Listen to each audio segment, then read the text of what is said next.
Bismillahirrahmanirrahim. Assalamualaikum warahmatullahi wabarakatuh.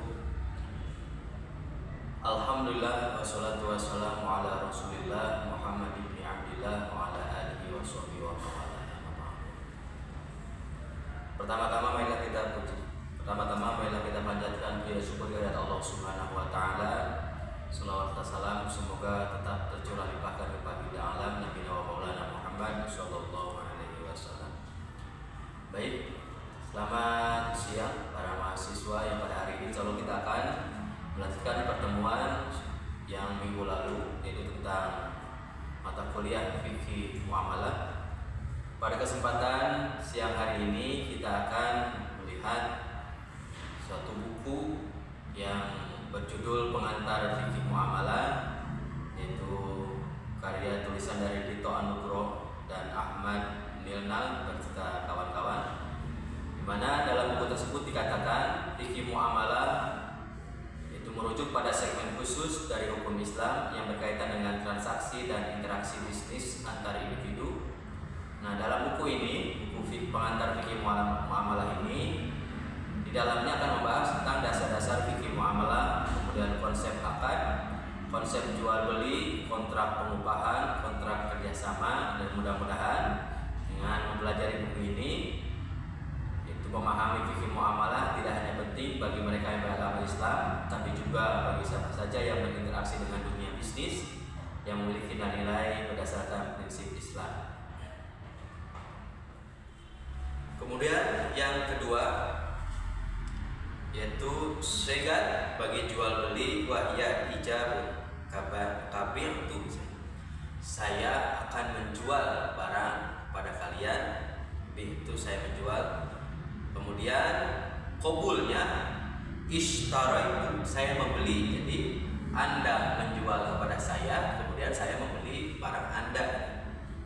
Wa ma yaqumu maqama sigha kal isyarah, begitu juga bisa dilaksanakan jual beli, yaitu jual beli barang terhadap orang yang menggunakan isyarah.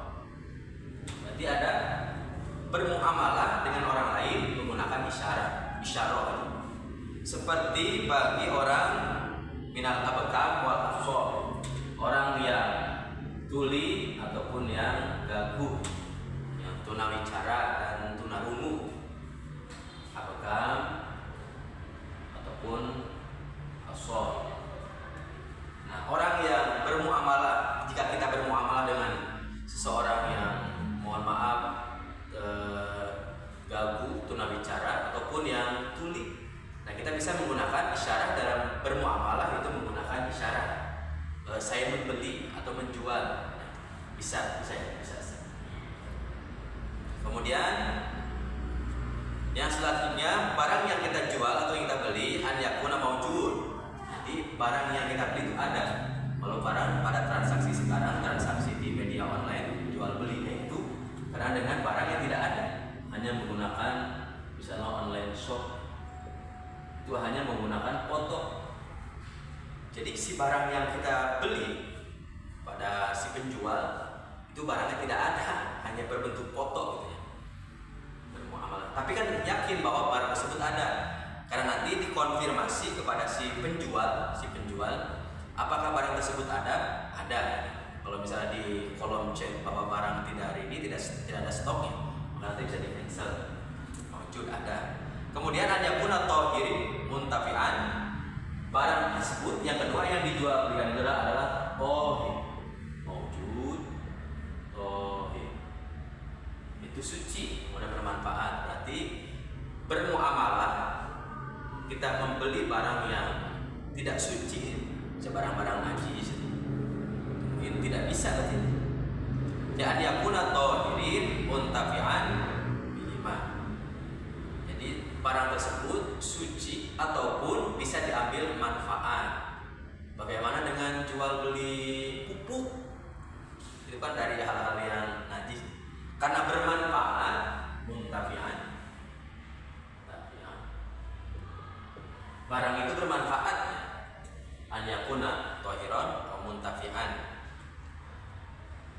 Kemudian yang selanjutnya yaitu an yakuna man yalil aqda, man yalil aqdunya, malikan aw naiban anil malik. Kita melaksanakan jual beli kepada orang yang memiliki barang tersebut ataupun yang menjadi pengganti pemilik barang.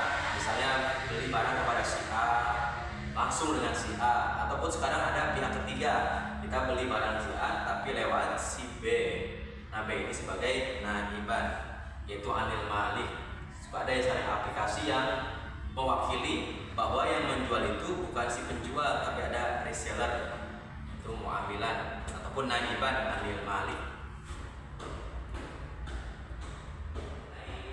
Muamalah, ada kaidah al aslu fil muamalah al aslu fil muamalati al hibah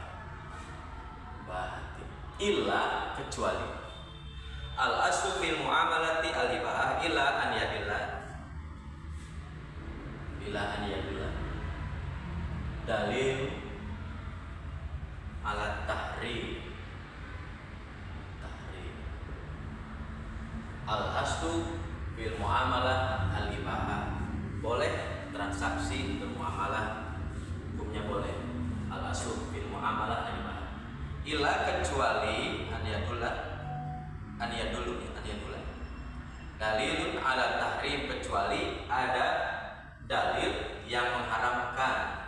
Berarti bermuamalah hukum asalnya adalah boleh, kecuali nanti ada dalil yang mengharamkan mau bermuamalah untuk hal tersebut, hal ini ataupun barang ini tidak boleh karena ada dalil yang mengharamkan.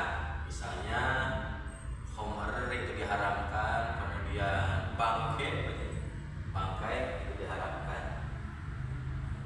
Nah, ini kaidah tentang bermuamalah.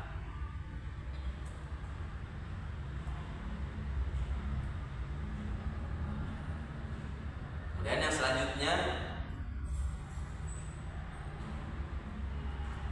ada juga kaidah yang mengatakan bahwa an-nahyu yadullu ala tahrim, bahwa larangan itu menunjukkan pada pengharaman.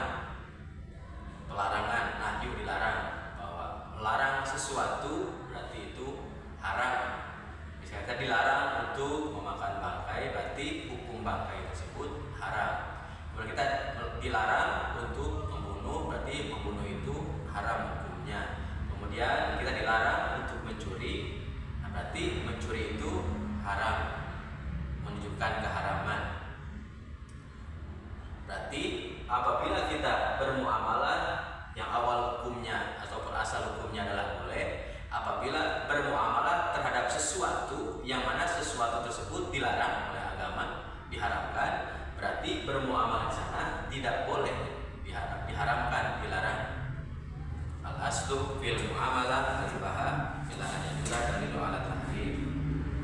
Ataupun ada juga yang mengatakan al aslu fil muamalati al-ibahah hatta yadullah dalilun ala tahrimi, yaitu dalam penerapan kaidah tersebut tadi al aslu fil muamalah al-ibahah, dalam kasus perbankan khususnya ada segala jenis transaksi yang dikelola oleh perbankan, khususnya perbankan syariah seperti wakalah atau murabahah dan lain-lainnya adalah boleh selama tidak ada dalil yang mengharamkan. Jadi nunggu sampai ada dalil yang mengharamkan atau mencari barangkali ada dalil yang mengharamkan. Nah, mudah-mudahan itu yang dapat saya sampaikan.